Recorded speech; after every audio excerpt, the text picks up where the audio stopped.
Hello everyone, सावी पाठशाला में आप सभी का स्वागत है। अगर आपने मेरे चैनल को सब्सक्राइब नहीं किया है तो फटाफट से कर लीजिए। टॉपिक है ऑक्सीजन। ऑक्सीजन से वैसे आप सभी बहुत अच्छे से फैमिलियर हैं। एटमॉस्फेयर में जो ऑक्सीजन होती है और जो मेडिकल ऑक्सीजन होती है उस बारे में भी हम आगे इस वीडियो में देखेंगे। तो कुछ खास पॉइंट्स, कुछ गोल्डन पॉइंट्स मैंने इस वीडियो में इंक्लूड किए हैं जो ऑक्सीजन से रिलेटेड हैं, इसीलिए आप इस वीडियो को अंत तक देखें। तो सबसे पहले हम देखते हैं कि ये ऑक्सीजन बनती कैसे। तो ऑक्सीजन पहले तो ये है कि जरूरी किन किन को होती है। जो ऑर्गेनिजम्स होते हैं उसमें भी दो टाइप के ऑर्गेनिजम्स होते हैं, एक होता है लिविंग ऑर्गेनिजम्स और एक होता है नॉन लिविंग ऑर्गेनिजम्स। तो क्या लिविंग ऑर्गेनिजम्स को ऑक्सीजन की जरूरत पड़ती है? यस। तो लिविंग ऑर्गेनिजम्स कौन कौन से होते हैं? For example plants, human beings और एनिमल्स। और जो आपके बैक्टीरिया होते हैं ये भी सब लिविंग में ही आते हैं। तो इन सबको ऑक्सीजन की जरूरत होती है। मीन्स ऑक्सीजन जो है वो लाइफ के लिए एसेंशियल मॉलिक्यूल। तो बनती कैसे ये देखेंगे। और नॉन लिविंग ऑर्गेनिजम्स जो होते हैं उनको ऑक्सीजन की जरूरत होती ही नहीं है। फॉर एग्जाम्पल आपका कोई भी ऑब्जेक्ट ले सकते हैं, कोई भी मैटर ले सकते हैं। तो ये सब क्या होते हैं जिनको ऑक्सीजन की जरूरत नहीं होती। और ऑक्सीजन की जरूरत जिन्हें होती है लिविंग ऑर्गेनिजम्स, जिनमें ऑक्सीजन ब्लड के थ्रू रोटेट होती है पूरी बॉडी में। और प्लांट्स जो होते हैं वो ऑक्सीजन नाइट में लेते हैं, यूज करते हैं, क्योंकि नाइट में उनका रेस्पिरेशन होता है और डे में वो फोटोसिंथेसिस करते हैं। ह्यूमन बींग्स 24 आवर्स इनहेल करते हैं ऑक्सीजन और एनिमल्स भी 24 आवर्स इनहेल करते हैं। तो पहले हम ये देख लेते हैं कि ऑक्सीजन किस तरीके से बनती है। तो यहाँ मैंने लिखा हुआ है फोटोसिंथेसिस। फोटोसिंथेसिस जो कि प्लांट्स करते हैं। फोटो मीन्स लाइट, तो सनलाइट की प्रेजेंस में ये रिएक्शन होती है। फोटोसिंथेसिस मीन्स की फूड का फॉर्मेशन, किसके? प्लांट्स के फूड का फॉर्मेशन। जिस तरीके से ह्यूमन बींग्स अपना फूड प्रिपेयर करते हैं रॉ मटेरियल्स को कलेक्ट करके, उसी तरीके से प्लांट्स भी फूड को सिंथेसाइज करते हैं। सिंथेसिस उनका भी होता है फूड का। तो किस तरीके से होता है? जो एटमॉस्फेयर में कार्बन डाइऑक्साइड है और वाटर होती है, वो दो आपस में मिलकर जो भी कंपाउंड बनाती है वो ऑर्गेनिक मॉलिक्यूल ग्लूकोज या फ्रुक्टोज होता है। और ऑक्सीजन जो होती है वो बाय प्रोडक्ट के रूप में एटमॉस्फेयर में रिलीज हो जाती है। तो आपने देखा कार्बन डाइऑक्साइड और वाटर ये दोनों सिंपल मॉलिक्यूल हैं जो कन्वर्ट हो रहे हैं कॉम्प्लेक्स मॉलिक्यूल लाइक ग्लूकोज या कार्बोहाइड्रेट्स कह सकते हैं। तो फोटोसिंथेसिस में आपको ये साइकिल बहुत सिंपल है, कुछ भी नहीं करना है। सिर्फ यहाँ फोटोसिंथेसिस दिखा रहे हैं, इसीलिए ये एरो फोटोसिंथेसिस पे जा रहा है। मीन्स की फोटोसिंथेसिस में आपका कार्बन डाइऑक्साइड यूज हो रहा है और वाटर भी फोटोसिंथेसिस में यूज हो रहा है। यहाँ सन बना हुआ है, मीन्स की सनलाइट की प्रेजेंस में हो रहा है। और लीफ में क्लोरोफिल होता है जिसके थ्रू ये लीफ अपना फूड प्रिपेयर करती है और ये प्रोसेस आपकी कहलाती है फोटोसिंथेसिस। तो जिस तरीके से यहाँ पे ऑक्सीजन एटमॉस्फेयर में निकल गई, रिलीज हुई, वो ऑक्सीजन ह्यूमन बींग्स और एनिमल्स और प्लांट्स खुद यूज करते हैं। तो प्लांट्स में जो रेस्पिरेशन होता है वो नाइट में होता है।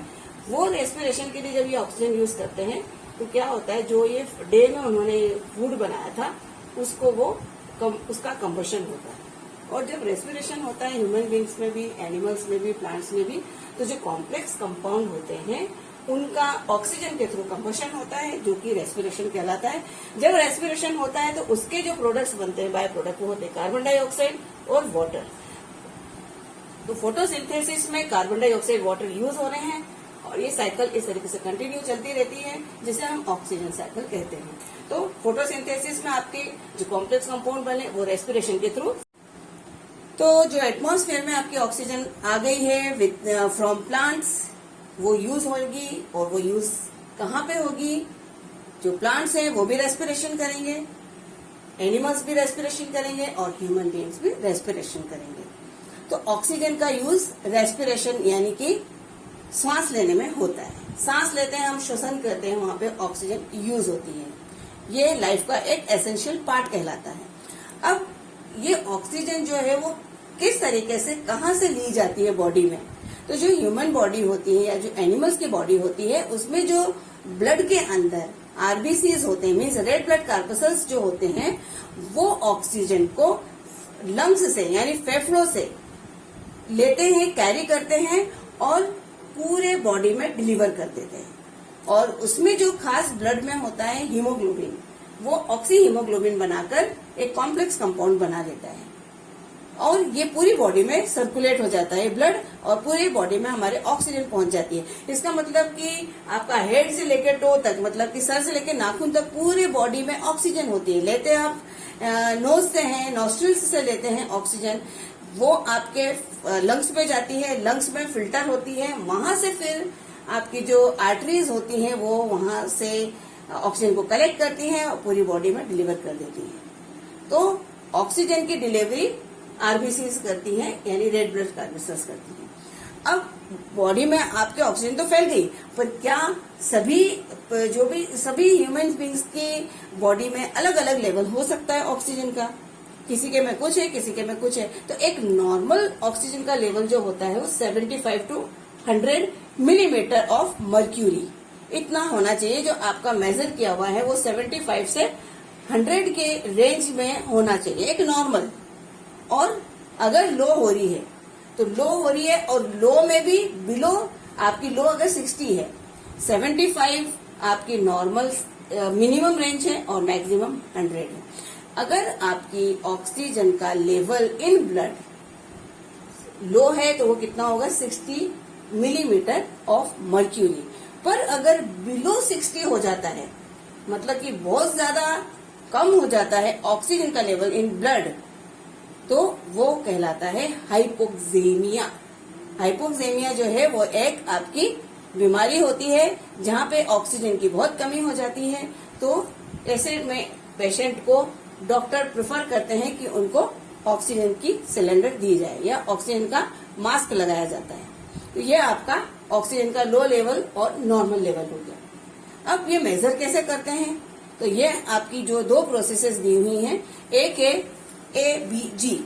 एबीजी है आपकी, तो एबीजी की वैल्यू और जो होती है आपकी पल्स ऑक्सीमीटर, जो सेकेंड है आपका इंस्ट्रूमेंट होता है पल्स ऑक्सीमीटर, उससे आपकी ऑक्सीजन का लेवल चेक किया जाता है। तो आर्टेरियल ब्लड गैस, एबीजी का मतलब है आर्टेरियल ब्लड गैस। ये जो होता है आपका, यहाँ पे ब्लड कलेक्ट करते हैं। एबीजी में क्या होता है, आपके रिस्ट यानी कलाई में से जो आर्टरीज होती हैं वहां से ब्लड कलेक्ट किया जाता है और वो ब्लड कलेक्ट करने के बाद आपकी ऑक्सीजन का लेवल चेक किया जाता है। तो ये जो होता है वो बहुत एक्यूरेट होता है, जबकि पल्स ऑक्सीमीटर जो होता है वो आपकी फिंगर में, एक छोटा सा इंस्ट्रूमेंट होता है, वो आपकी फिंगर में फिट किया जाता है। यहाँ पे क्या होता है, इसमें प्रोसेस क्या होती है, जो भी अल्ट्रावायलेट रेज होती है वो आपकी फिंगर की कैपिलरीज जो भी होती हैं उनके ऊपर पड़ती हैं। वहां से कितनी लाइट रिफ्लेक्ट हो रही है, वो ऑक्सीजन का लेवल बताती है। तो आपकी बॉडी में ऑक्सीजन का क्या लेवल है वो आप एक फिंगर से मालूम करते हैं। तो आपकी इसकी भी वैल्यूज होती हैं, इसकी क्या वैल्यूज होती हैं। इसमें एक नॉर्मल जो रेंज होती है वो 94 से 100 तक होती है। 94 से 100 के बीच में अगर है तो वो आपकी नॉर्मल रेंज में आता है। बिलो होता है मतलब 90 के नीचे जाता है तो बिलो में आ जाता है। तो वहां पे आपको फिर वही हाइपोक्सेमिया की कैटेगरी में डाल देते हैं। तो इस तरीके से एक लो और एक नॉर्मल ऑक्सीजन लेवल देख लिया हमने। अभी अगर आप कहेंगे कि भाई हाइपोक्सेमिया क्या बहुत डेंजर सिचुएशन है, डेंजर नहीं है, पर फिर भी उसको डॉक्टर को कंसल्ट करना पड़ता है और उसमें आपको ऑक्सीजन का मास्क लगाने से रिलीफ मिल जाता है। तो इस तरीके से लो और हाई हो गया आपका ऑक्सीजन लेवल। सो जो भी एटमॉस्फेयर में ऑक्सीजन प्रेजेंट है, एक कॉमन बिलीफ है कि 100% ऑक्सीजन प्रेजेंट है एटमॉस्फेयर में, यानी जो भी एयर हम इनहेल कर रहे हैं उसमें 100% ऑक्सीजन प्रेजेंट होती है। ऐसा एक नॉर्मली हम समझते हैं, पर ऐसा नहीं है।